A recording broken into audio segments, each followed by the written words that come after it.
Yes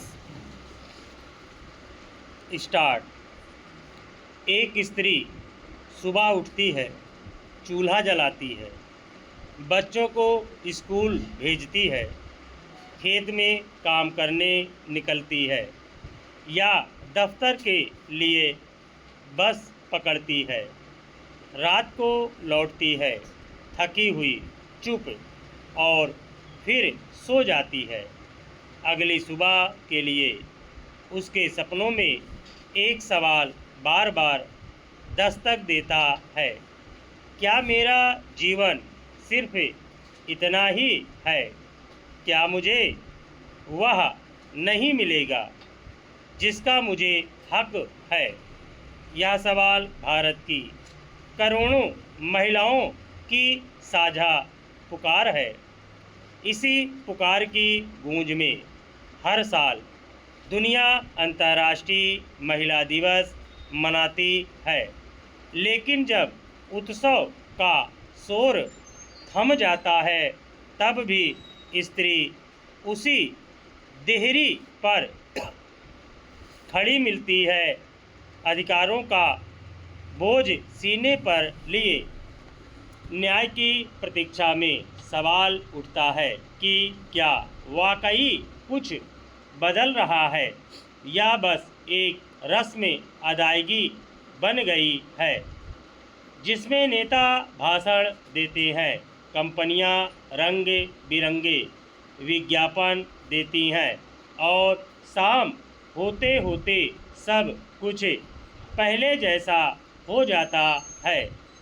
इस वर्ष के महिला दिवस पर संयुक्त राष्ट्र का ध्येय वाक्य है, अधिकार, न्याय और कार्रवाई सभी महिलाओं और लड़कियों के लिए। ये केवल 3 शब्द नहीं, एक आईना है जो हमें असलियत दिखाते हैं।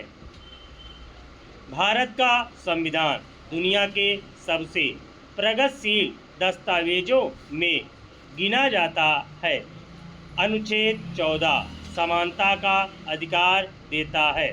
अनुच्छेद 15 लिंग के आधार पर भेदभाव को वर्जित करता है और अनुच्छेद 21 हर नागरिक को गरिमा के साथ जीने का हक देता है। हकीकत क्या है? जब एक पीड़िता थाने की सीढ़ियां चढ़ती हैं या एक दहेज पीड़िता न्याय पाने के लिए गवाह ढूंढती है, एक कामकाजी स्त्री दफ्तर में उत्पीड़न की शिकायत करती है, तो उसे इन अनुच्छेदों की नहीं, ज़मीनी हकीकत की दीवार से टकराना पड़ता है। यही दीवार सबसे ऊंची है। इस दीवार की ऊंचाई राष्ट्रीय अपराध रिकॉर्ड ब्यूरो के आंकड़े मापते हैं। देश में महिलाओं के विरुद्ध अपराधों में दोष सिद्धि की दर 30% से भी कम है।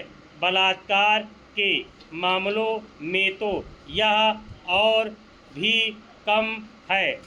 थाने में प्राथमिकी दर्ज होने से लेकर अदालत में फैसला आने तक का सफ़र इतना लंबा, थकाने वाला और कई बार अपमानजनक होता है कि अधिकांश पीड़ित महिलाएं बीच रास्ते में ही हार मान लेती हैं।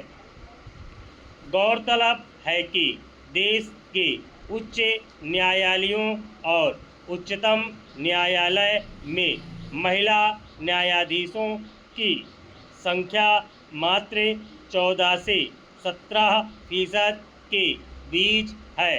जब न्याय देने की कुर्सी पर ही उनकी आवाज़ नहीं होगी, तो न्याय की परिभाषा किस नज़रिए से गढ़ी जाएगी?